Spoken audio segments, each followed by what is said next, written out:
Hey guys, welcome back to the Kampai Sugai podcast. Guys, you guys wouldn't know I am.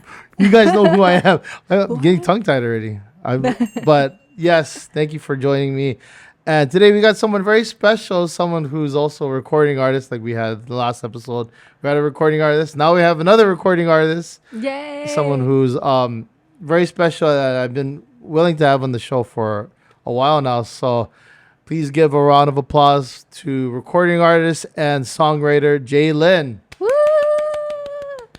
Hi. Thank you for having me. Of course, yeah. Thank you for, driving far. Well, it's not that far for you, I guess. I'm used to it. Yeah. Anything for you, Gavin. For sure. Thank you. Yeah. Yeah, appreciate it. Yeah. Especially after what we're going to do after this. Oh, yeah. Well, that's going to be fun. That'll be a sneak peek for that.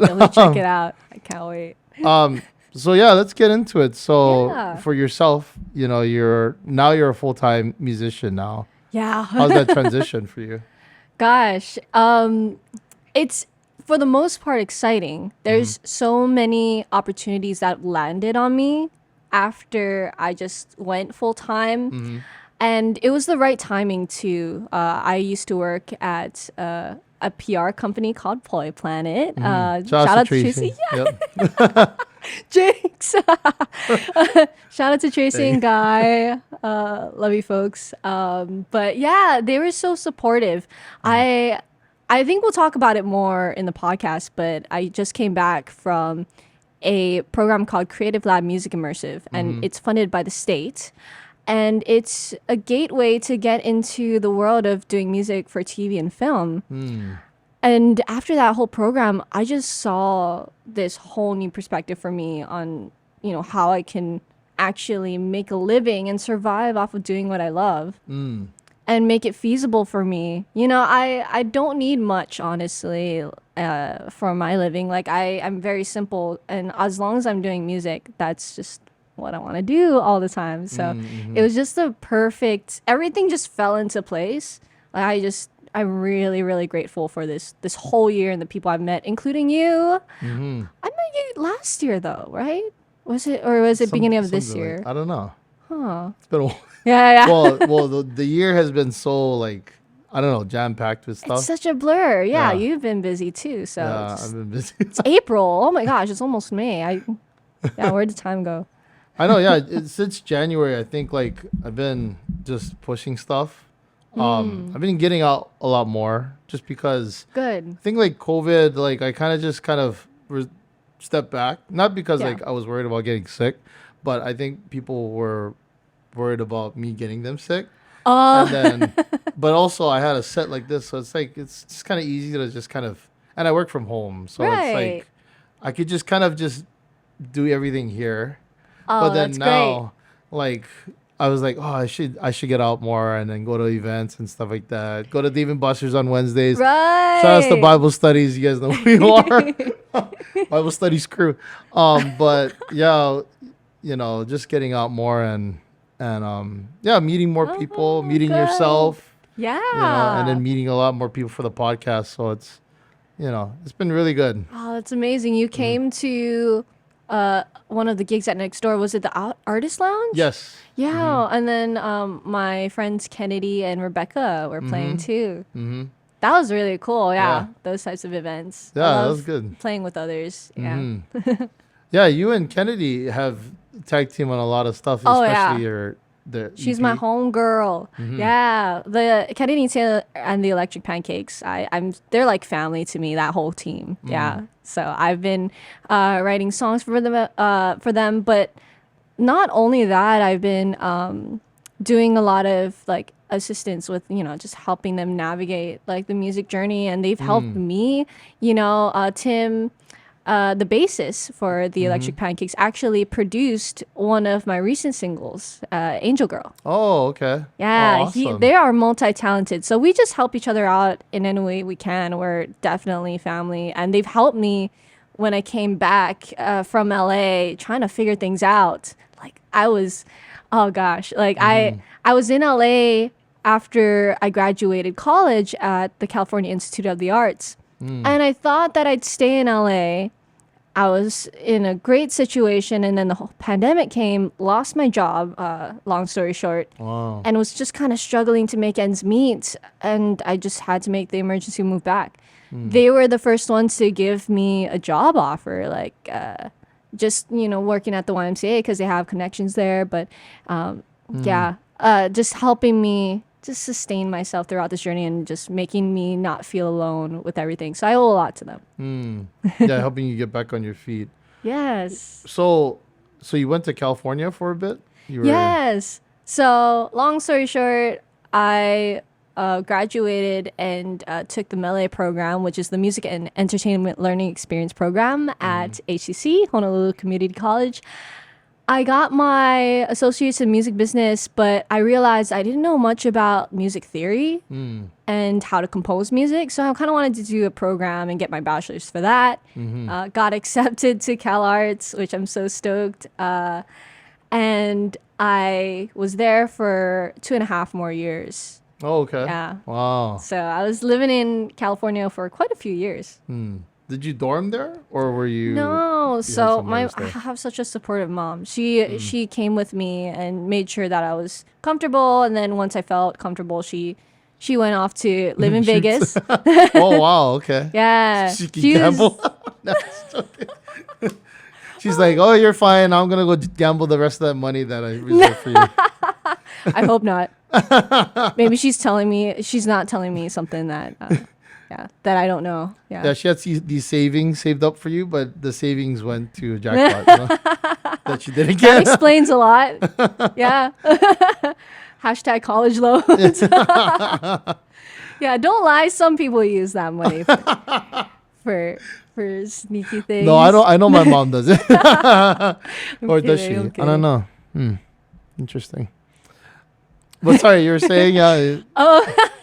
So yeah, I was at CalArts. I got my degree in music. I was in this cool program called the Experimental Prop Program, and I was kind of the guinea pig in the first year, and got to do, surprisingly, like a lot more music business stuff for them too, because my background, of course, with the Melee program is, PR marketing from Tracy and Guy, going to the Melee program. So I would work in the PR department and do that while I cool. went to school. So it was really cool.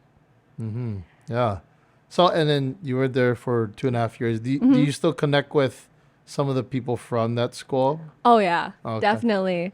I'm surprised that I'm still connected with a lot of them there. I thought I was really quiet going to school. Okay. It took me a full year to actually make one friend. Wow. Shout out to Amanda and Ari. They're getting married in August. Anyways, that's a whole other story. But yeah, they're my closest friends there. But I met so many great and talented musicians. Some people were like music prodigies. One girl in particular, my good friend Annie, I didn't know that, she was a singer in China. And when I just worked on this project for fun with her, and it was this EDM pop song called Make Me Forget. It was just with a bunch of my friends, and she wanted to do it. And then, she tells me one day, like, oh, we hit the top charts. And I was like, what do you mean? And she sent me screenshots, and there's this app called NetEase Cloud Music, which is kind of like the Spotify of China. And we got number 23 on like the rising chart. Like right next to Lady Gaga and Ariana Grande. And I was like, what the heck? So that was like such a breakthrough moment for me, kind of like a beginner's luck kind of thing. Because for all of us, it was kind of my first go at it. In terms of just making a song like that. So it was really cool. And I also worked on music with a really rising talent called Manu Becker. And he's an R&B artist in Mexico. He just opened up. Wow. He just did a festival where the headliners were like Billie Eilish. The 1975 was there, I think. Blink-182. Like, yeah, man. he was in that That's crazy. festival. Yeah, he's rising. But it's just like talent like that. Aiden. Oh my gosh, shout out to Aiden. He just was on American Idol. So great. You're so talented. Just people like that are your classmates. Like people Wow. just rise to the Yeah. top. I can name so many more. Mm-hmm. Yeah, it's amazing that school. Yeah. Mm-hmm. Yeah, and then and so much exposure that you got to connect with so many people and hear Yeah. their journeys, and you can share your journey as well with them. So Exactly. Oh, once I say I'm from Hawaii, I get automatic like coolness points. Yeah, tell when you're ever in the mainland, just tell people you're from Hawaii, and they're like, "Oh my God, why are you here? I want to go to Hawaii." you have regular clothes. Yeah. Yeah, that's true. You know, I got this from Champs. You know, There's one time I brought this lihing candy. I don't know what it was, like lihing watermelon to school, and they're like, "Oh, is that like tahine, like chili powder? Oh, that's yeah, that's yeah. like looks like it. yeah, the chili powder you put on the mango." But they were like, "Oh, is that tahine?" I was like, "Oh no, this is called lihing mui," and they're like, "What?" So I made people try Oh, like wow. Hawaii snacks and like have people learn pidgin, Oh, and okay. it was cringy. Like everyone kept saying the kind for everything. Like, Oh, no. is that the kind? Is this the kind? And like, oh no, Everything is the kind. Yeah, it's everything, and it could also The be kind like, is the kind. the kind is the kind. Right. Yeah, this is the kind. You're the kind. Yep. Oh, you know That the kind. Oh, you know the kind. Yeah, the kind, right? Yeah, like the kind of the kind. Right. Yeah. You could do a whole conversation Yeah. explaining the kind. And you will know what it is, but you don't need to explain what it is because you'll know. Yeah. And if you don't know, And people that use the kind, they always use hand motions too. yeah. Even if it's through the kind. phone. That's the thing. Even if they can't even see you, Yeah. they'll use their hands because I do that. I can see it now. Yeah. Yeah. I'll Same go, way. oh, remember so and so, from the other, yeah. You gotta go like far, yeah, the kind from all the way Yeah. over the mountain. Yeah. It's like interpretive dance, I'm trying to, embrace some of that. What I'm actually doing. Yeah, I mean, hand motions, I could imagine living in Hawaii too, where you have all these different cultures and not everyone speaks the same language. Like back in the day, like you had to use hand motions like, oh, you know the kind? Oh yeah, that's the kind. And like everyone would just know, like have this like collected understanding of it, which is so cool. I love pigeon. So cool. But yeah, being able to like convey that with a mainland audience too, Oh gosh. like, Yeah. just being able to communicate that way too. And you probably had to use hand motions because of course if like you're talking to someone from California, they're probably like or New York even, they'll be like the kind, like, and they'll look at the spelling and they'll be like, that's not how you spell the kind. Yeah, right. And then people would say like, what does that mean? Like what's the the origins, the derivative of it. Yeah. Well, I don't know that far, but I just like saying the guy. You just learn it internally as a kid. Pow. Like when I used pow, I use all pow or like all done. So Yeah. people are like, pow. Like, what do you mean? Or shoots. Oh, okay. I used to say I say shoots shoots, a lot. I yeah. thought it was a California thing too. Because they Yeah, always that's true, yeah. they always bust out shaka, so I thought, oh yeah, shoots must be Yeah, a thing. yeah. No, no, we were like, what? And then everybody else started saying, oh shoots. Not as cool as that though. They're kind of cringe. But If they say shoots, I hope they don't just go on the ground like, oh my gosh. like, what's shooting? What's shooting? You ever thought about making a song using pigeon? Oh, that's my next challenge. Oh my gosh. Hey, if you ever want to co-write it with me, Oh yeah, here we go. heck yeah. Yeah, is this gonna be pretty the kind the whole thing? Yeah, I'm trying to think. Is there any songs out there that use? I mean, I guess like the local songs that use pigeon. Yeah, but I don't know about one song that uses like primarily pigeon. Right, like that's like the primary focus. Yeah. Oh, that'll be maybe Frank DeLima stuff. I don't know. That's true because I don't know anything like that's just like the title is the kind Right. and then that's like the chorus. Was Oh it there? gosh. There was a show back in the day called The Kind, right? Oh. Because I remember there's this maybe. theme Yeah, song yeah. I heard on Oshi 16. It was like, "Hey, you the kind, bruh," Oh, or something yeah, like yeah, that. yeah, yeah. I seen you before. I thought it was such a catchy song. I hope it's on Spotify. You're gonna listen to it after. yeah. When I get home. So for yourself, you started in the Melly program 2014. What made you decide to go into the Melly program? Wow, that is a cool story actually. This is gonna be. I've never told this story before. Oh, okay, here we go. So Exclusive. I secretly always wanted to be an Asian pop star. Wow. Like I used to audition for like K-pop companies and J-pop companies when I was in Okay. high school. I could see it. Oh my gosh, yeah. And it was so cringe.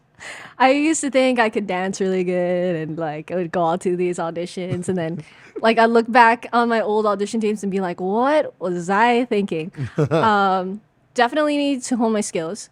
I went to this competition where I did get a call back, me and a friend of mine, and it was called K-pop Star. It was Okay. this like the Korean version of American Idol, and yeah, they were doing Hawaii auditions. I surprisingly made that call back, and so we had to come back in. And I ran into a friend of mine's named Colby Benson, and she's part of this amazing viral TikTok band called Crimson Apple. Okay. And they are they were signed to like a Muse and they're doing all these things. But before that, I ran into them at the audition and we just caught up because we were like childhood friends. And she was telling me, oh, you should check out the Melee program.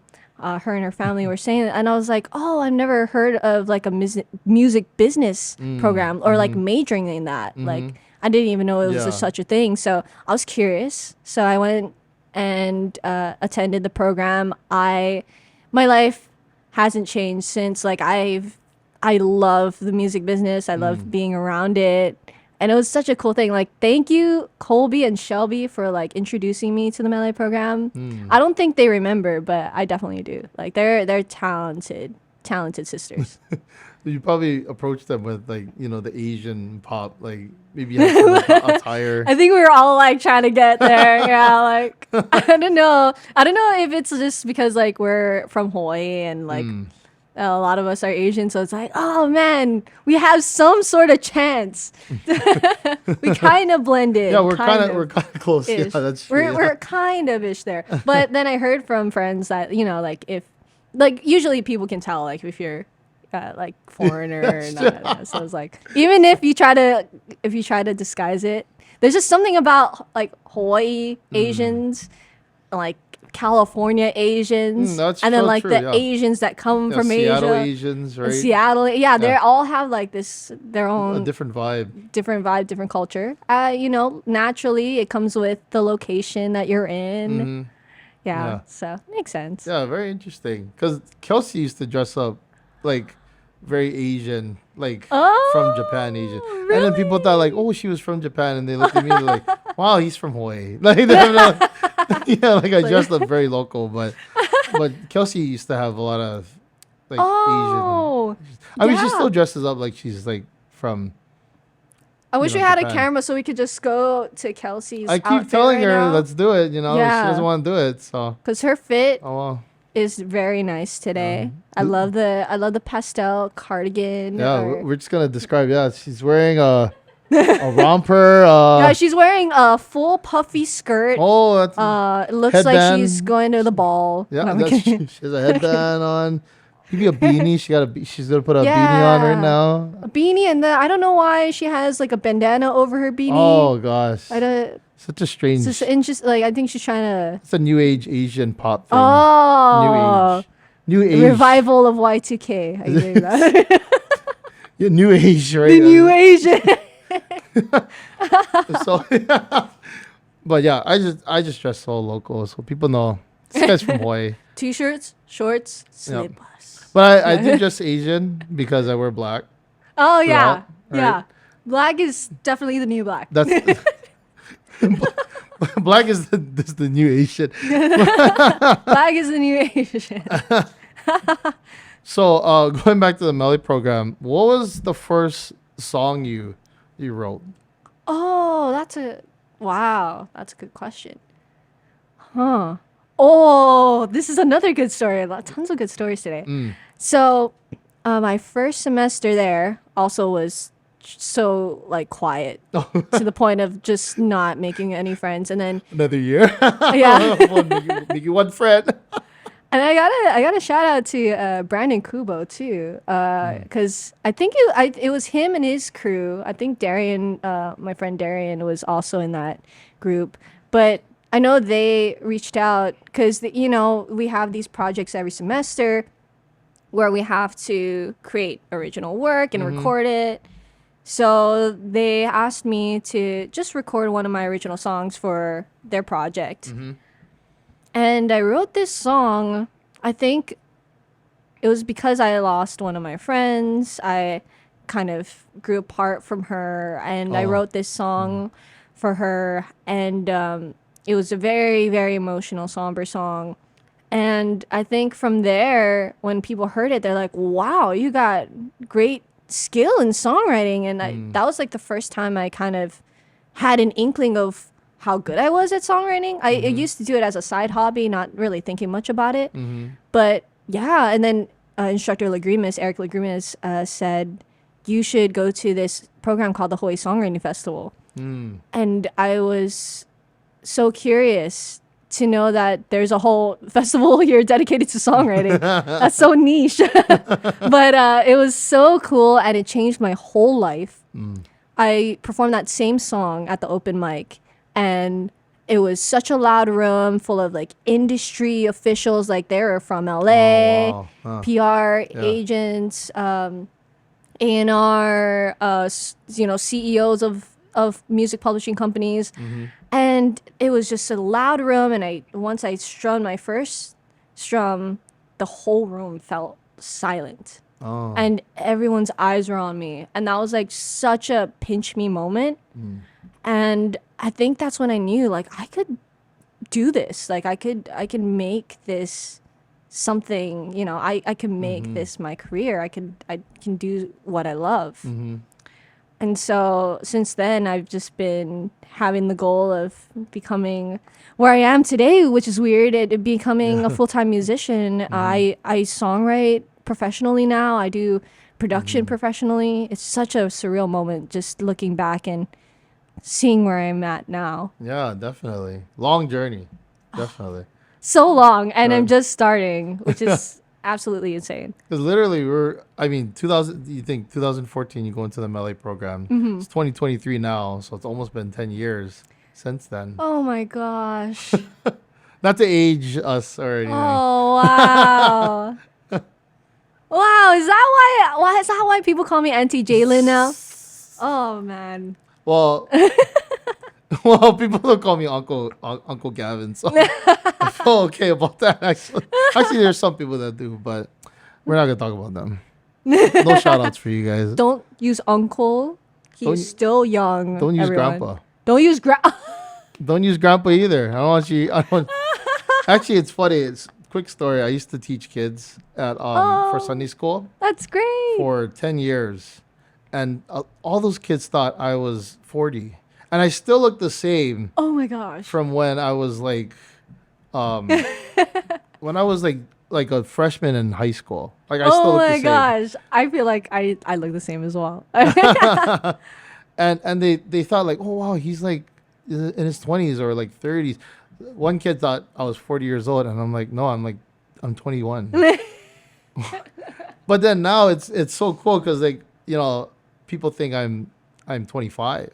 Whoa, Which so you great. age backwards. That's I did. What you're saying. Yeah, Benjamin Buttons. I'm the Asian Benjamin Buttons. By the time you're 70, like Kelsey's gonna be changing your diapers and. What? No, this is not listen because when you age backwards, yeah. you turn into like a baby. Well, I mean, there's people that are 70 and they change diapers too. Oh yeah, that's right. So, I mean. Yeah, you're right. Yeah. So either way, yeah. Either way. It might actually happen. Gotta foresee that. No, we're not gonna do that. If I changing diapers, I'm gonna do my own. I'm gonna change my own diaper. We're not gonna get to that point though. Yeah, this is sorry to turn that weird, but no. That's how we do it over here. Yeah, must be these shot glasses. Yeah, that's true. We didn't even put The alcohol in it. Yeah. Do you drink alcohol? I hardly do. My friends tell me not to drink because after even one shot, like I get tomato red, and everyone thinks that I'm having an allergic reaction. So people are like, don't like just go slow. Like good thing I have supportive friends, so they're like, you don't need to drink if you don't need to. So I mean, but I like to enjoy a drink every now and then. Like it's not that I don't like quit. Like I don't stray away from it, but maybe I just like get affected by it. Yeah, I get the Asian glow too. Yep. I actually found out recently, so I took a DNA test that technically I am allergic to alcohol. What? But I just do it anyway. There's a test for that? Maybe I am. I guess so. Because, I don't know. I mean, I still do it. I still drink, so it doesn't matter. But Either way, yeah. It's like I'll drink one or two, and then I'll get tomato face. Kind of. A lot more red. But then it takes me so long. Like, I don't think I've ever gotten drunk. Wow. Yeah. Oh, my gosh. So how much do you think is your limit? Okay, so I don't know if I told this on the podcast. So there was a friend's 21st birthday. I was 19, actually. And I drank 25 beers. What? And I forgot what it was. Was it Coors Light? I mean, those are light. Actually, no, it was Coronas. Emphasis on the light. No, no. It was Heineken. I'm sorry, it was Heineken. It was 25 Heinekens, 10 Jello shots. I had 3 bottles of Pinnacle. Oh my god! And I didn't get drunk. How did?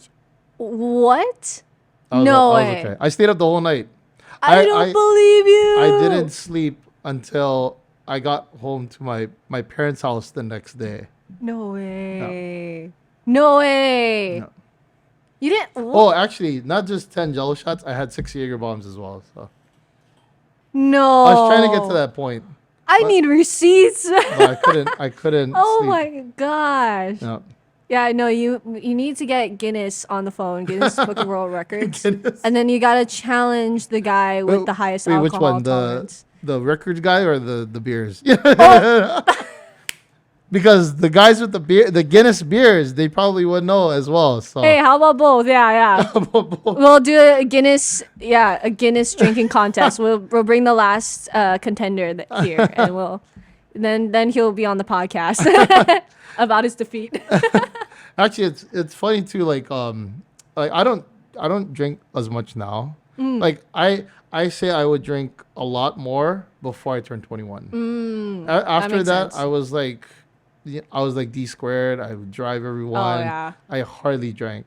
Yeah. And then even now, like just drinking, like on the podcast or like even off and stuff like that, it's like very rare. So I only do it like occasionally, like just like I'm a community drinker. Not like we're drinking out of the same cup, but like what do you call that?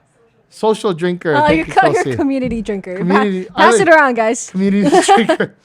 Yeah, we just pour in each other's cups. Yeah, we're not gonna get COVID. Yeah, screw that. It's just drinking 19. Hey, if one has it, we all have it. That's community drinking. Yeah, one for all for one. Yeah, exactly. That's how we do it in Hawaii. Yeah, they do that with kava anyway. So that's so true, though. Right? Yeah. And they ladle it in, which is it's gross. Kava's gross. I'm sorry for people that like kava. I hate kava. I'm sorry. Yeah. It's an interesting feeling you get when you drink kava. I don't know if it's because of the kava itself or I don't. Yeah. It's the dirt.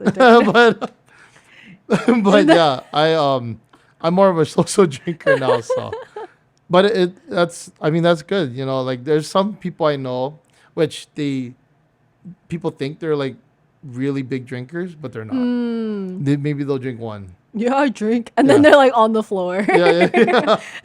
Oh, there's one. So this is my bachelor party, right? And oh my God. And my friend, he was under 21 at the time. He doesn't drink. Oh right? my God. But he drank ginger beer. And I swear, wow. actually I did give him a shot.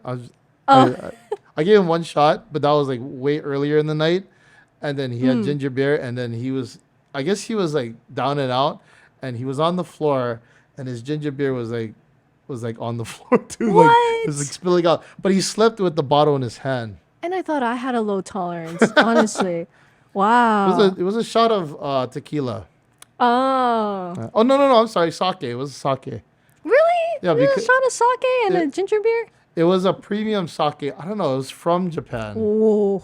And but I drank. See, here's the thing. I drank the most that night, and I slept the latest. Oh my gosh. But I drank. Oh man, yeah, I'm going back here, but yeah, I drank the most out of everyone, Oh my goodness. and I still slept at like 4 or 5 o'clock in the morning.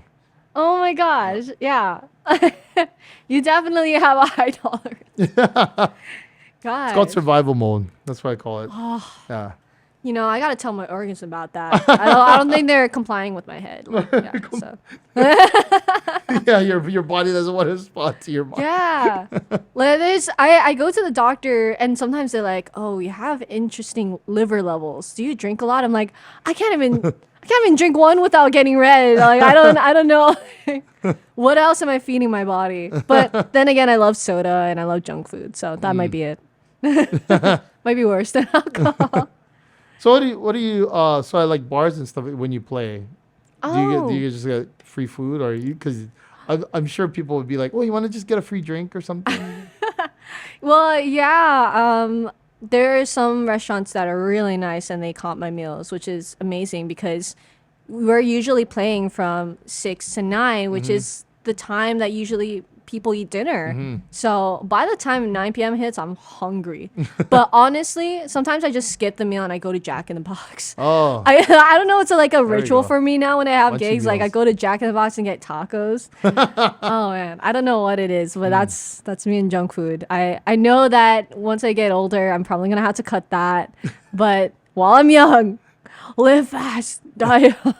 have a taco. Yeah. Okay, like yeah, it just goes down like to just one or two bites a taco, and then give the rest to my sister or something. Is that your go-to meal after like a gig? Yeah. Okay. Tacos at Jack in the Box. And that's like weird because they're not known for tacos necessarily, but they deep fry it and it's so good. Yeah. I might go get Jack in the Box. Munchy meal. I do like the chicken tater munchy meal, the melt. one is good. Oh, I gotta try that. Yeah. I like their jalapeno poppers too. Yeah. Oh, yeah, definitely. So good. So bad for you, but so good. And then they got the loaded. I just got the loaded curly fries the other day. Oh, Yeah, those are super good. Yep. chef's kiss. That was my dad's favorite. Like he loved Jack in the Box, but he never took my mom there. What? Why? I don't know why, but my dad for lunch, or even dinner, he would always go to Jack in the Box and he'd get the same thing, or actually for breakfast he would get 2 croissant sandwiches. It was like those 2 are for so $5 good. or something like that when they had the deal. Oh yeah. And yeah, he would just get that. Maybe 1 hash brown if he was really hungry. But if it was like lunch, he would get 2 Terry Junior Jacks. Terry Junior Jacks. Is that a Hawaii exclusive thing? That might be. Yeah. What? Terry Junior Jacks? Do they still They still sell have them? it. Okay, They're pretty good. I might get one. Yeah, it's like Better than tacos. yeah, the teriyaki sauce actually is pretty good. Ah. For Terry Junior Jacks. Wow. Yeah. So would you say that Terry Junior Jack is better than a McDonald's teriyaki burger? Debate time. Oh, that's a good question. Actually, I do like the Terry burgers at McDonald's. I wonder if the price is the same because for here the Terry burgers are quite expensive for McDonald's. So I don't know. Like, Probably higher quality. Maybe it's a little bigger because the Terry Junior Jack is a lot smaller. Oh. But it comes with like lettuce, tomato, bread, And that's mayonnaise. I love going to carnivals here and getting Terry burgers. That's so good. Yeah. It's just a Hawaii thing, honestly. Like I don't know if anybody in the mainland will understand. Did you ever play at a carnival here? Like a 50th State No, Fair? I would love to. Hint, hint. Yeah, I would love to. If the opportunity ever comes, I would love to. I did this contest, and I probably made the wrong song choice, but it was at the 50th State Fair because it was so long. It was like 5 minutes. And then people clapped twice thinking it was the end of the song and kept going. Oh, man. It would like be a definitive moment, and then I was like, ah, and then I'm like singing again. They're like, okay, she's not done yet. It was a K-pop song, wasn't it? It was a K-pop song. Might as well be. The beat dropped, and then they thought, oh, it's gonna end, and then they hear this piano. The anti-drop, yeah. And then they're like, oh no, it's building up again. Here we go, EDM. Here it goes. EDM again. Here it goes. Yeah, it just builds and builds and builds, and then it never gets anywhere. It's like a roller coaster that never goes down. It's a roller coaster that just coasts. Yeah. It just goes like, never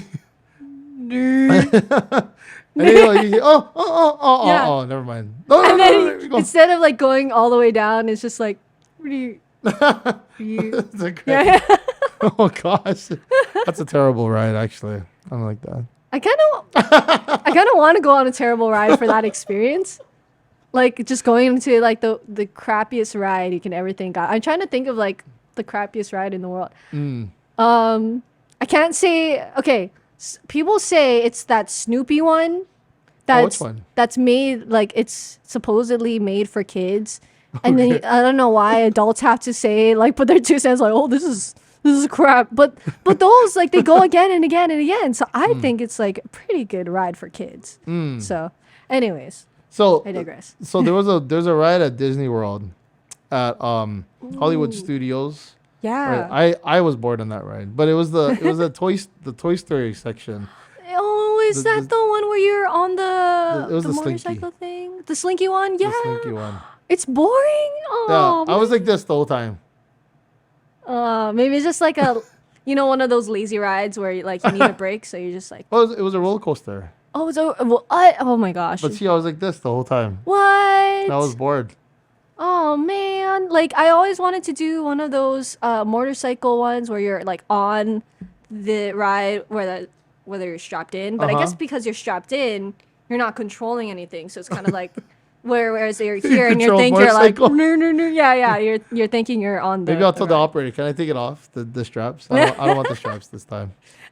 Can I just go like this? Can I do the adult mode? The adult mode. I don't want the safety. Take that off. I live dangerously. Yeah, I live dangerously like this motorcycle. Oh man, that's disappointing. I haven't been to Disney World, but I'm gonna try it once I go. Let you know how it goes. No, you might be bored too. Oh man. Yeah, I do like roller coasters. So I actually worked. Oh my gosh, segue! I worked at Six Flags while I was attending Cal Arts. Oh. So during the day, I would go do my classes, and then at night I would work because it was around the time of Halloween. So the park was open until 1 a.m. So I'd work. What? I'd go that's to school. I know. I went to school at like 9 a.m. Was there until 3 p.m. and then I'd go to my shift from like 6 p.m. to 1 a.m. I don't know how I did that. That was crazy. But funny enough, I met some cool creatives there. Like I know someone who's now a paleontologist, and this girl who used to be in a K-pop group. Oh, okay. She was one of my coworkers, and so like. I was, I geeked out. I'm like, oh my God. And so I asked her all these things, and like their schedule is super intense. And like she got trained at 10, like 10 years old. And so they would put you in all these classes at 10, like learning how to produce, how to songwrite, how to sing, how to model, how to dance, like all day type of thing. And like after 10 p.m., you had the option to practice, but usually the kids would practice, stay there all night. Oh, wow. Because it's so competitive. Like, I was like, dang, you guys really work hard. Yeah. So whenever I'm like producing now or songwriting, I'm like, K-pop trainees would pull through this. I need to pull 1 a.m. On the ride practicing. They're in the bus, like doing the dance moves. Yeah. Going to school, like, oh no, sorry. Like I don't know like my math. I only know how to my math. I only know like my music theory. No, I'm just kidding. Yeah, they're also really studious there. But Well, yeah. you've been pulling all nighters now too, because I mean you're constantly writing songs, or you have new clients, you know. Yeah, it's just me trying to get this momentum going for myself, and the production aspect of it is so new to me. So when you're producing, there's so much factors that go into play. You know, you gotta make sure the vocals are nice and polished. You gotta make sure all the instruments are in place, and then you gotta make sure they all blend together. And that's the hardest part. It's just blending all of those ingredients Those together. elements, yeah. Because the best songs I know out there and the best songs that I love are so good in like the mixing style, and it's just like that just goes beep over my head and just like, does it sound good? Yes. Does it sound good? No. I'm gonna change that. That's honestly how I produce, and I don't know if I'm doing it right. But segue into Fuzzy Scarlet. So the producer that worked on one of the songs for Fuzzy said, you know, it doesn't matter. Like once you learn the basics of everything, it's always according to your ear. What makes it feel good? What makes it sound good? Because a person that's gonna listen to it, they're not gonna look at like, oh, that's like 10 dBs off. They're gonna they're gonna listen to how it makes them feel. So if you're impacting them, and if you're hitting it the right way, and you're putting the dynamics in the right moments, and the sound and the tone is right, then it's good. Like it's there. I mean, of course, when you're working in industry standards, there is a certain expectation. Yeah. But other than that, you know, everything else is subjective. Yeah. 10 dB. I'd be that one guy. 10 dBs off. Yeah. You're gonna listen to my next thing and be like, oh, did you just like put that hard pan to the guitar, or like turn like I hear it on my left side but not the right side. Like, okay. Can you All put right, the treble like one notch up? You know what I mean? Gavin can do it all, guys. It's not only a podcast. I mean, I used to be a audiovisual technician. Right? I could So- imagine, because, you know, when you're working on a Yeah. podcast and filming and content creation, like that's part of it. Yeah. Audio is such a big part of the whole thing.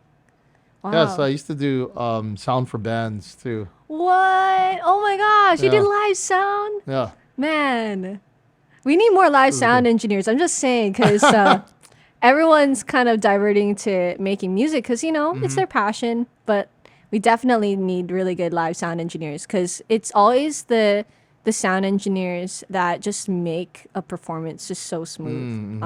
And when you're treated like really good and they know how to like treat a musician really well and can work with them, like it's just the best feeling. Because I've heard a lot of horror stories about like you know, some people just having their own preferences of, you know, working in sound or their own way of going about it. But yeah, it's the people that I know that work here in live sound is just so good, so supportive.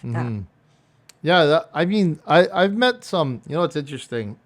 My boss and I would so we did sound for like Jimmy Weeks band. We also did Rebel Soldiers, and to him, they were like super mean. Yeah. Oh, Like, I don't know why, but they would be like, you see the bass player, two, and we're not really sure what he's talking about. Like up or down, what do you want? But you want two up, two down. What do you want? And he's just two, and talking about the Jimmy Weeks band actually. But funny story about them. There's nobody named Jimmy Weeks in their band. I always wondered that actually. So It's a thank you random for name. clearing that. It's a random name. What was the meaning behind the name? There's no meaning. I asked the lead singer, all of them. I asked them, "Oh, so who's Jimmy Weeks?" We don't know. Just make someone up. Yeah, just mix up. Yeah, just forget this. I'll make a fake account and be like, hey, so I heard you guys use my Jimmy name. Weeks. I would like to request a cease and desist for your whole band. Jesus. I would like 20% of all your royalties for using my likeness and my name. It's not gonna be J.Lyn. It's gonna be J Weeks. Yeah, Jimmy. Is it up for grabs, guys? Yeah. Let me know. Yeah. But literally, I was like shocked. I was like, "What the heck? What? So what's the point of the name?" They're like, There's no point. You know, literally, that was the point of it. You just thought of a random name, and I was like, okay, Oh man. that's funny. I never asked Robo Soldiers why they got Robo Soldiers though. Oh man, I want to know. I'm gonna go on like a marathon on my break. Like, why is the green called the green? Why is Rebel Soldier? Well, I can predict why the green is called the green. Oh snap! It's because Hawaii is a green island, Yeah, right? they like the Hulk. Yeah. You know, yeah.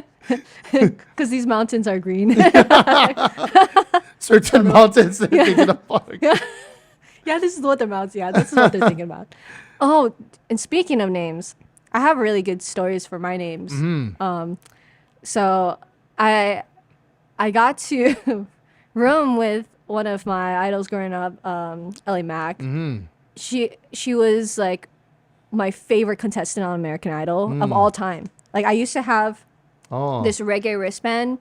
I would always wear it because she would wear it on stage, kind of to make her mark, and so I'd wear it every time she performed and made it a whole thing. Even like drew me wearing it and was gonna send it to her, and I didn't.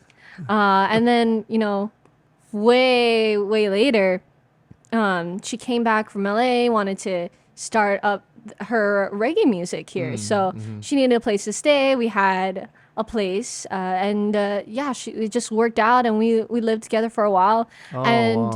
Yeah, she was like, well, because I always wanted to use my real name, but the thing about using your real name in the industry is that, if you sign a bad deal, then whatever's attached to your name, they keep. Yeah. So it's always good to just have an alias and have like a business name just to protect that.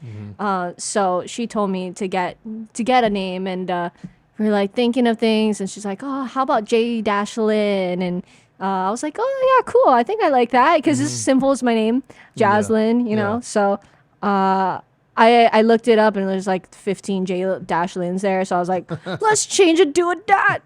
And other than this one girl that always gets confused, like I don't know why Apple Music always gets confused with her and me, but I mean, I'm getting there.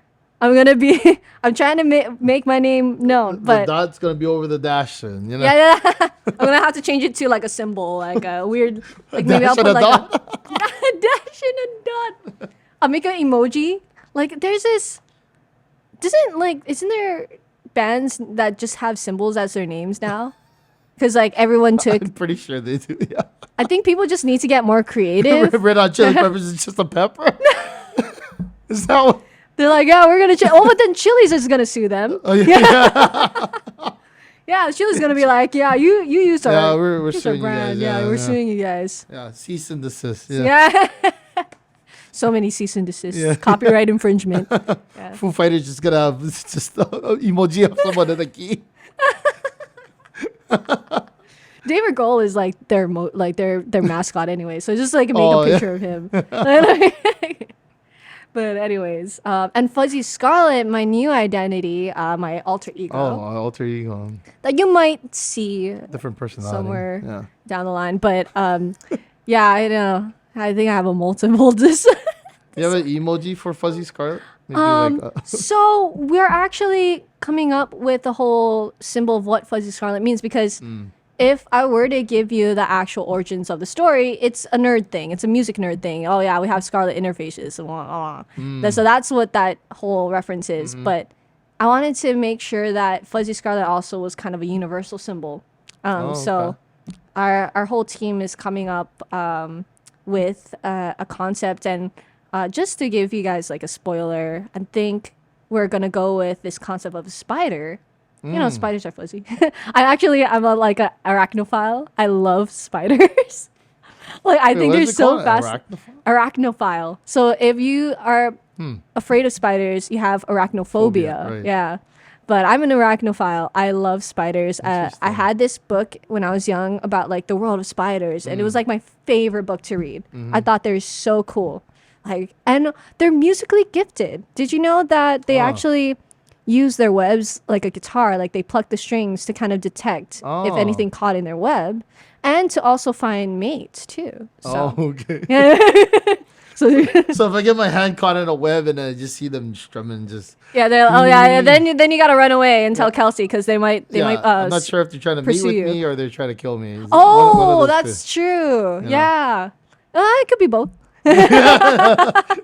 You never know. It's a spider. You know, Love and hate at the same time. living you know? dangerously. Yeah. That's true. Yeah, that's definitely, and I think that whole toxic, the toxicness of a spider too, that is associated with a spider, it represents Fuzzy Scarlet well because my goal for Fuzzy Scarlet is to make things that might seem toxic or that might seem, just out of the ordinary, just a positive and empowerment thing, and I'll explain it more, and you'll probably get it more when the songs release. Because, of course, like, when you think of spiders, like, oh yeah, danger, gotta get the slipper. Like, but no, like, I want you to, like, New perspective. get a new perspective of what could be considered toxic or dangerous. Like, just step into the mind of a villain or so-called, So that's why Fuzzy Scarlet has this antagonistic vibe, and she's so sassy with, like, her interviews, and like, she's a troll, right? Yeah, she's definitely a troll, but, like, with a hint of truth to it. She's like that's good. not saying that, like, yeah. Anyways, No, that's good. It should be hidden. I mean, that's part of the comedy, right? So, right? Yeah. Exactly. Yeah, You we just all gotta stretch laugh the at ourselves. Yeah, you just stretch the truth a little bit more. Yeah, I'm so happy that my guests so far have been good sports about it. Cause gosh, there are some things where I'm like, oh gosh, am I getting too far with it? And maybe one day I will get like I'm a little scared actually. Yeah. Oh, I can't wait. But And, but I'm a good sport about things. So. Ooh, we'll see about that. But I'm a little scared actually. Well, you can handle alcohol, but can you handle Fuzzy Scarlet? Yeah, maybe. Yeah, maybe, couple shots in. So Yeah. is it a song about spiders? Well, I have lyrical references that in a lot of my songs in this upcoming EP that relate and kind of allude to spiders. So like, there's one that I'm working on right now, and I just want to make it a thing. I maybe it's because of my love for spiders. But yeah, I want to make it work definitely. So we'll see what happens. Are you trying to be deep? I'm trying to be deep. Inside joke. Cue the flashback to the. I'll give you the video. I'm trying to be deep. Yeah, inside joke, guys. Oh, So I want to talk about some other songs you've helped to write as well. Yes. Reasons by Miiinasan. Oh is, my gosh. Is also it's up for Nahoku Hanohano Award. Yes. Oh gosh, I'm so excited about that. It was a song that was really personal to me, and not only to me, but when I gave it to the producer that I was working with, Miiinasan, Ryan Mina. Shout out to Ryan.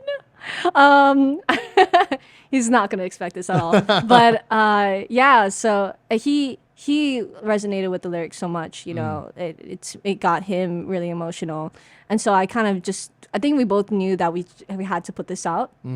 And we not only had to put this out and just share it, but we had to create this story and really tell it in a clever way.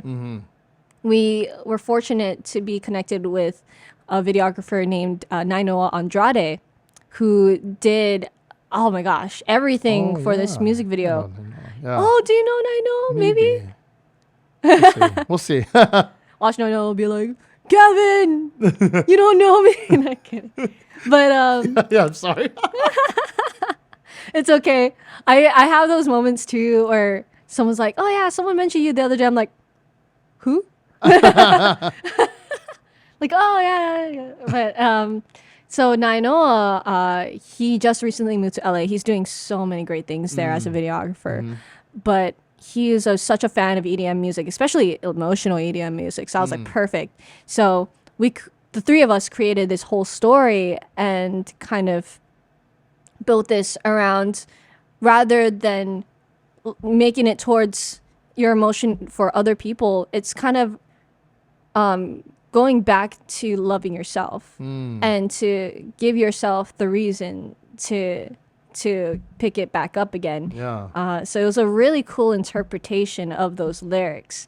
And my dear friend Amy, Felice, and Hayes, they both were the singers on this track, and I'm so grateful to them as well. They're huge in the sync industry, so team and film. So It's a very nice song, and oh, thank you. you also had Alex Duyuha was on the was one of the actors. Oh my gosh! Now I see him Shouts to everywhere. Alex. Yeah. The other day, I was watching the Mario movie with my sister and my auntie, and I saw him like in a commercial before the You see him film. in Mario. I was like, wow, you know, you see Mario. He's everywhere, guys. He's like the Toad in like scene 15. He's number 4 Toad, you know. You never know though. Like he's been definitely rising, and so and even Raleigh too, who is the main lead girl too. They just have so much talent, and I'm so glad we could just produce this locally, film it 100% local, have local talent. We did like a whole callback in a coffee shop. Oh, really? We didn't have money to rent out a space, so we That's took cool them though, to a yeah. coffee shop, and we made them do this really emotional scene where they burst at each other in this coffee shop, and like I don't know if they were down for that, but I'm sorry. But it was a funny story. We're still trying to wake up, and then all of a sudden, oh shoot! Yeah. They're like, oh, you don't know me. It's like things flying around, and they're just like looking at us, like, and they were like, yes, that's great. Yeah, it's a funny story, man. That's funny. Save yeah. money. Yeah, shouts to Alex, man. Yeah, he's Yeah. everywhere. Hi, Alex. Yep, Alex is everywhere, man. Okay, I gotta make a list of all the people we're shouting out. Yeah. But I will say, Alex, you need to do better in your handshakes. Oh, snap. No, his handshakes are soft. They're super soft. I'm sorry, I gotta say this, but his hands, it's like feeling like air a little Yeah. bit. Okay, like tip. Hold it out. Yeah. Grab. Like just a whip. Like a Yeah, whip. just whip. Just whip it once. No, like. Or if you're doing a fast one, cup it. you Yeah. know? Yeah, exactly. Like a baseball mitt. yeah. Boom. Yes. That's how you clap sometimes. That's how I clap sometimes too. Oh, Yeah. it get better sound. Yeah. Yeah. The bass, it's a little bit of bass. But yeah, Alex, Wow. Yeah. cup it. Work on your claps. You know, Work on your shakes. or whip, cup it and whip it at the same Cup it time. and whip it. Yeah. Instead of whipping nene, it's cup and whip it. There you go. Oh my gosh, that's a new song already. Okay, I have my work cut out for me.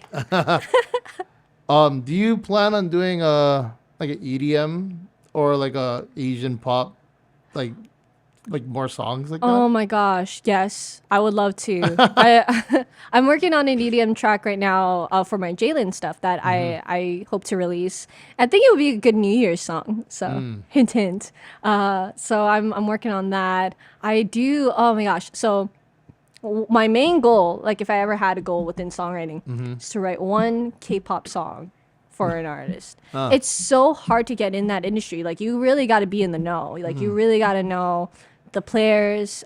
You got to really get their attention, and then once you get their attention, then you got to get the attention of the K-pop companies who are looking for music, and even they're selective. Yeah, it's a whole process just to get in the room. And then once you're in the room, your chances are very good at that point.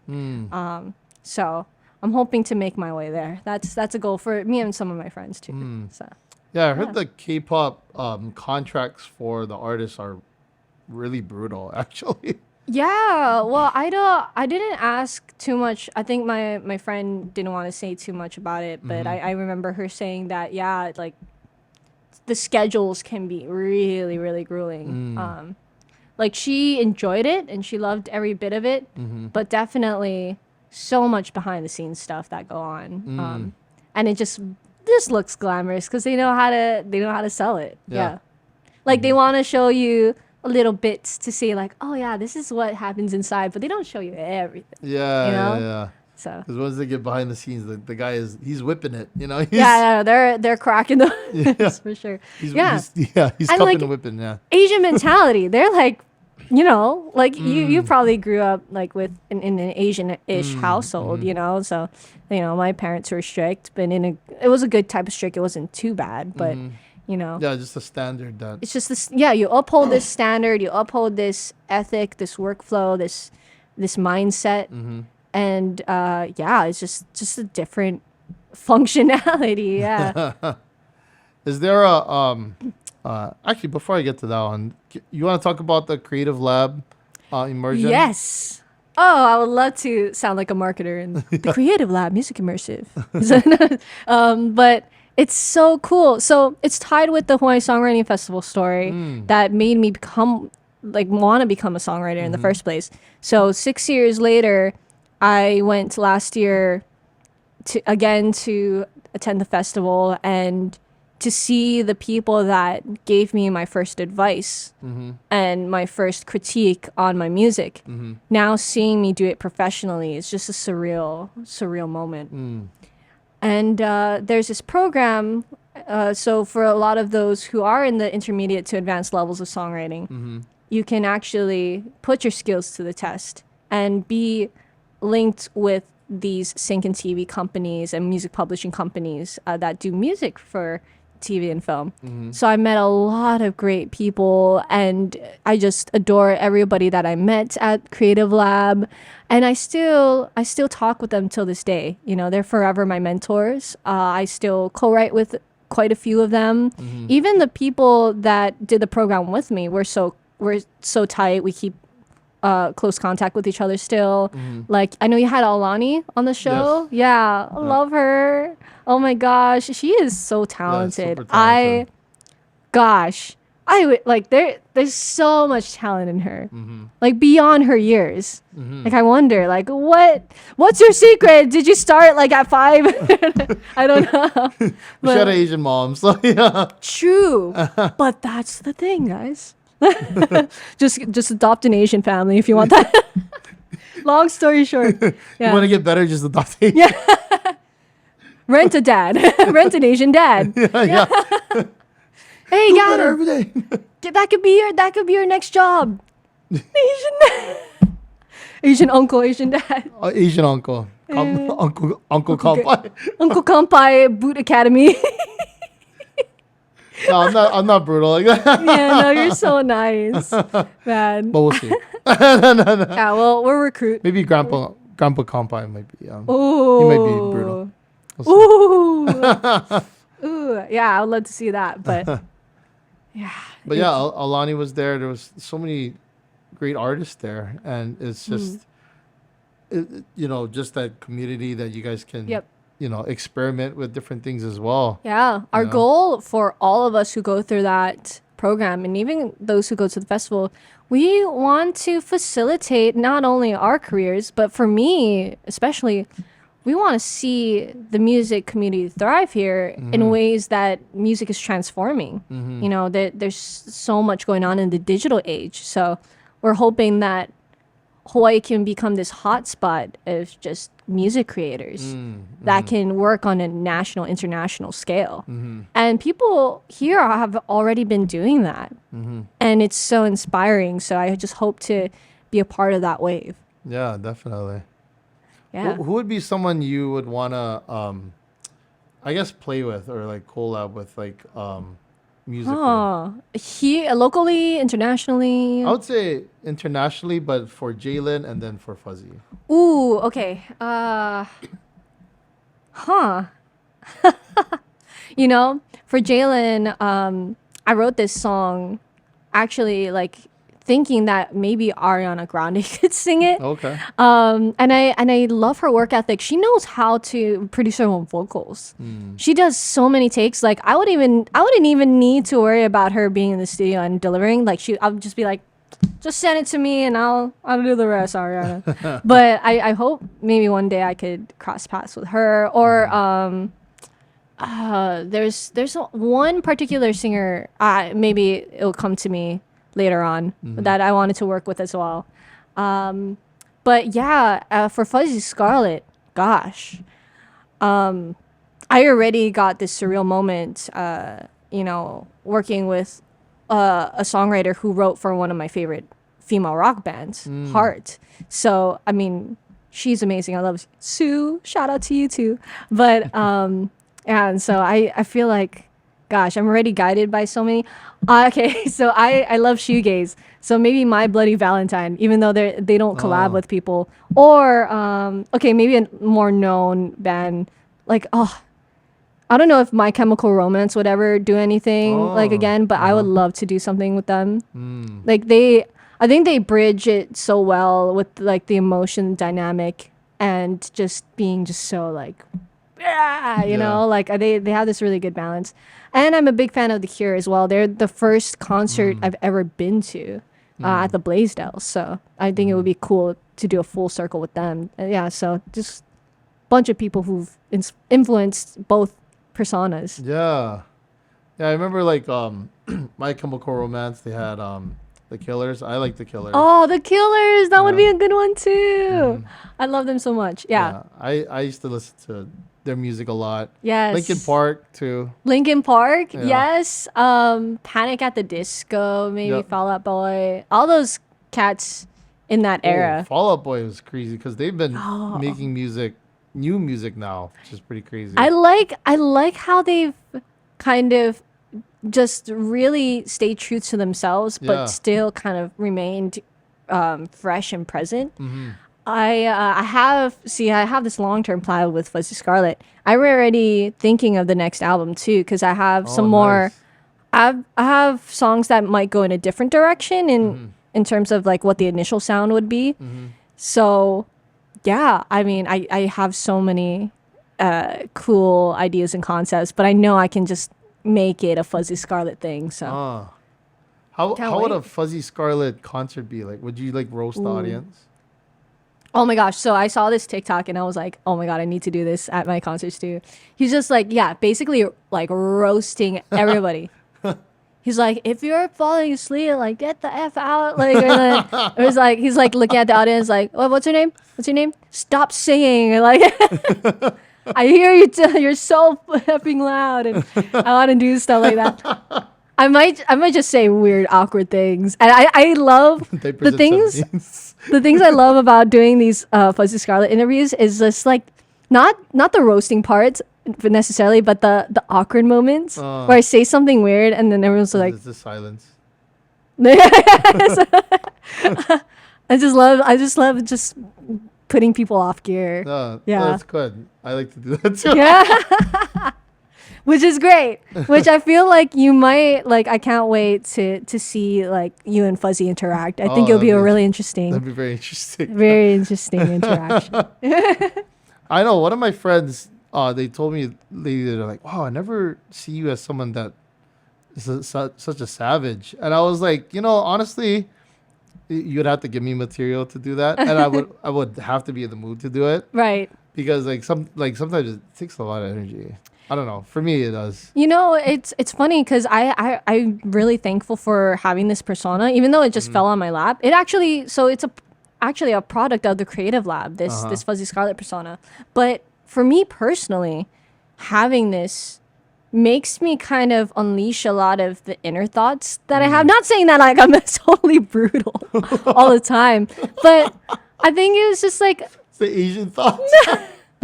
The J.Lyn is like poised, perfect me, and then Fuzzy's like I'm the angel girl, and then the demon. Fuzzy is unhinged. Yeah, Fuzzy is so unhinged. Like every time I say something. She's the demon slayer. There's a demon. No, for sure. That's a demon slayer. Yeah, I wish I could do that. Like just do like a Sailor Moon thing and be like Fuzzy. That'd be so funny. But every time anime moment. Yeah. I know. Oh my gosh. But I love this persona because there are things that I can unleash. Because I've worked in PR and I make sure that, I'm representing, who I am in certain brands. And like, if I were to do the things that Fuzzy does in my J.Lyn persona, people would be like, what the heck is going on? Like, they would be kind of like off, like, are you okay? But with Fuzzy is like, I can be like crazy. I can be like my more like meme troll self Yeah. with Fuzzy Scarlet. So it's great. I love having those two to kind of play off of and Yeah. put my little influences on. And sometimes when I'm with friends, they're always like, whenever I'm savage to them, they're always like, "Oh, Fuzzy came out, didn't it?" That's not like, where's J.Lyn? Like I had a whole Bring her text back. conversation. Yeah, I was like, "Oh, I'm sorry, that was Fuzzy. J.Lyn would never say that." and then they'll be like, "Bring J.Lyn back to the chat." Yeah, so it's funny. Yeah. So if music wasn't a thing for you, what would be like another career? I always thought about that because, like, whenever people ask me what my hobbies are, I'm like, I make music for fun too. Like, I was just at Ben Franklin last week because, like, I was trying to figure out if I could get like another artistic hobby. And I was like, I'd rather do like I'd look at things and I'd be like, I'd rather do music. I'd rather like why would I spend like 30 minutes on a puzzle when I could be making music? But gosh,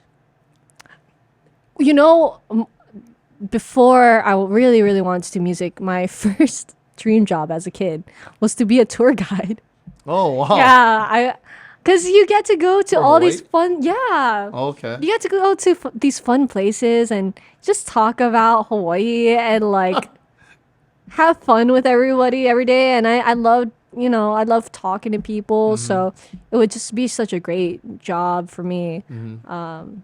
But yeah, for some reason, I just had this desire to make music ever since I was a kid.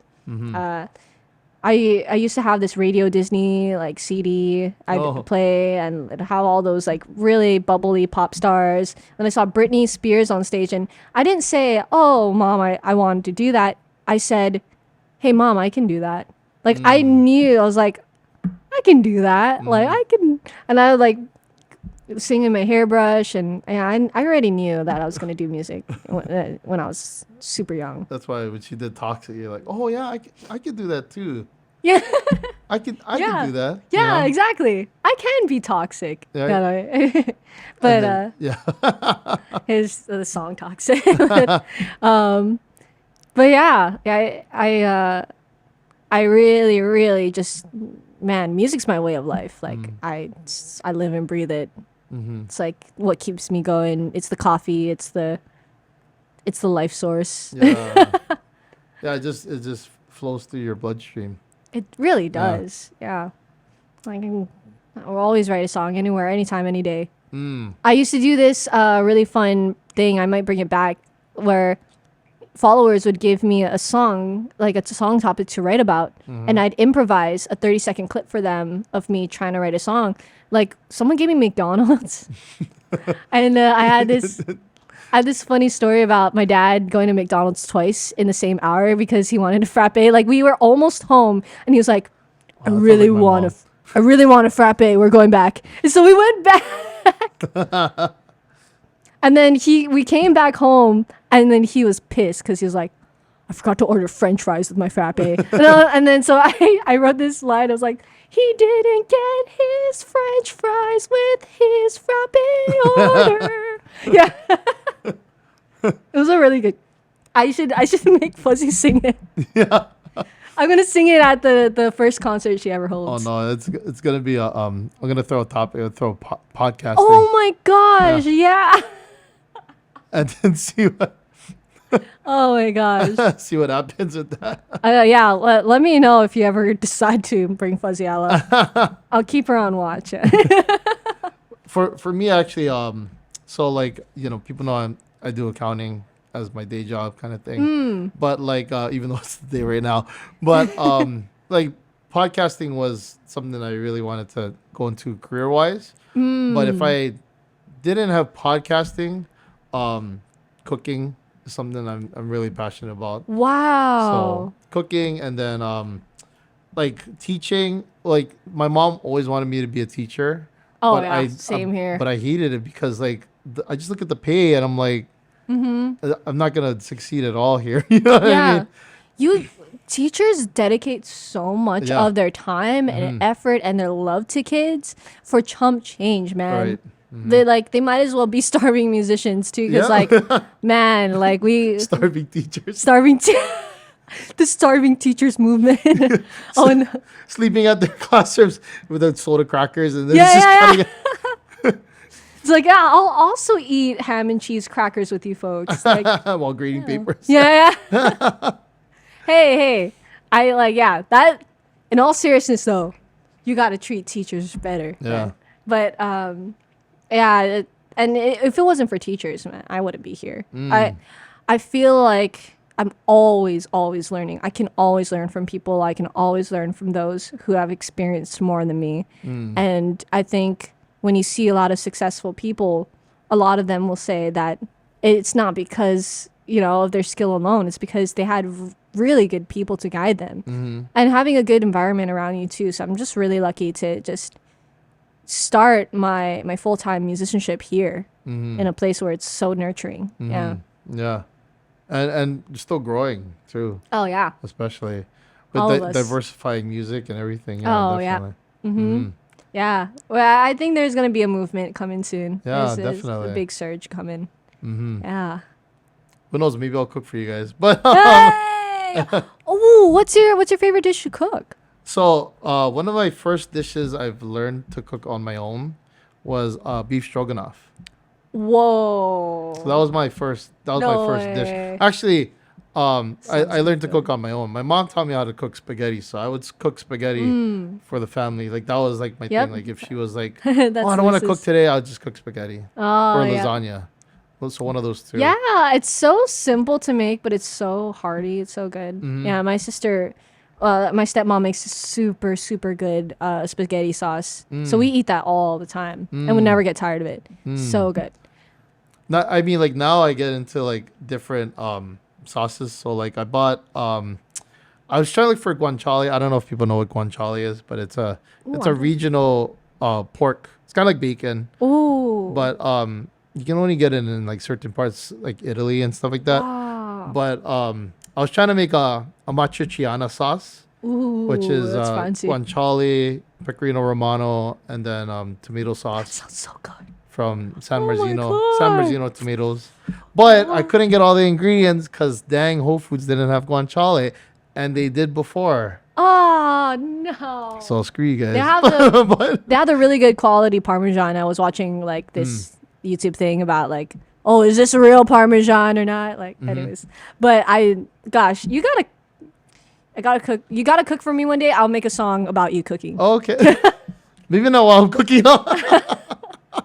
You just see me like in the kitchen, like, Gavin's putting the noodles. Oh, that's like okay, quick thought. So that was like I don't know if you ever watched Cassim G. I'll send you the video, but Oh yeah. they used to do this thing where it was very toxic, but they would play music on like the boardwalk and like while people are passing by, they would make songs Oh my about people passing god. Oh my god. by. Cassim G, what was it? I think his name is Peter, but I forgot like Nice Peter, maybe it was Oh called Nice my Peter. gosh. I gotta see that. Yeah, I gotta send you that. Oh my god. Those are hilarious. I would there would be That would be people like so good. laying down and then like their faces all blurred out and they would come and approach them Oh my and god. talk, and they're like they could just be making out and they would just play right in front of them. Oh my god. And I wanted to do something like that actually. But Oh my gosh. Well, Waikiki is such an interesting place. yeah. I was thinking of busking, like taking Fuzzy to busk and like and it's gonna be called like Fuzzy will rock for food. And maybe that could be it when I run out of songs. Like I'm just making songs about the people who pass by. I'll be like, yeah, $10 for a song per person. I'll show you after this. Yeah. It's so funny. Oh my gosh. Can't Yeah. wait. You're gonna camp on that all day. Oh my god. But yeah, just to wrap things up, so for yourself as a musician, what's your like long-term goal?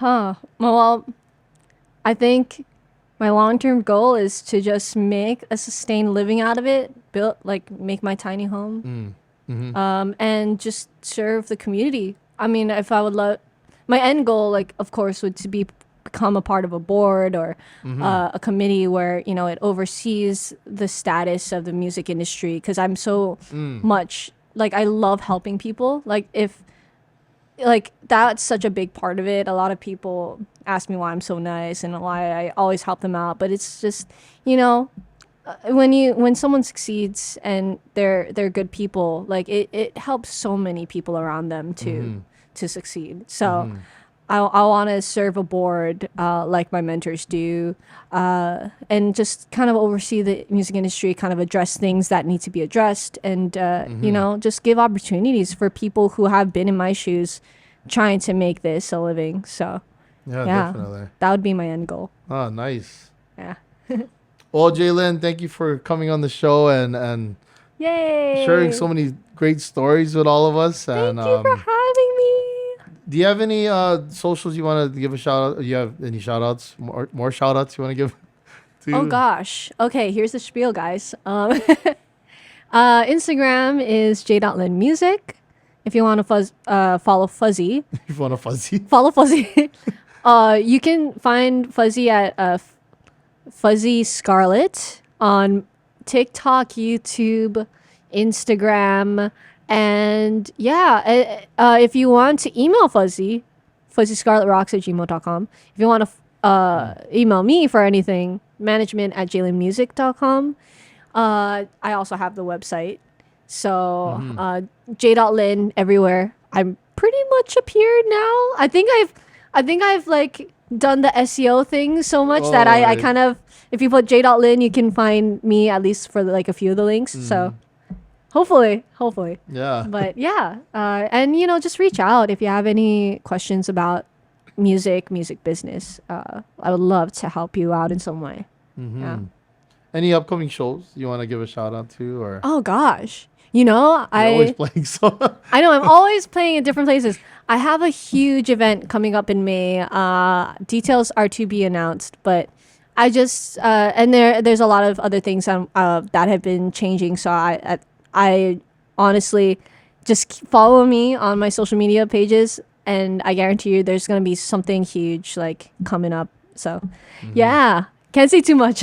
Okay, good. Yeah. All right. Yeah. Well, actually, this might come out in May. So yeah. Ooh. Actually, Okay. That's good. Yeah. Yeah. Actually, yeah. Okay. Okay. Cool. I'll give more details as they come. Just follow me, guys. Yeah. Yeah. I don't bite. Maybe Well, Fuzzy does. Fuzzy Yeah. does, She's Yeah. a spider. Yeah. Yeah. If you just be careful around her. Yeah. She Anyways. stinks. But at the end of every show, we always do a kampai. So, J.Lyn, Yay. we'll do a kampai to you. So this is to Yay. you and your career, and Aw, here's to everything that you're gonna be doing long term thank you. for J.Lyn as well as Fuzzy. Yes. And yeah, cheers to your success. Kampai. Kampai.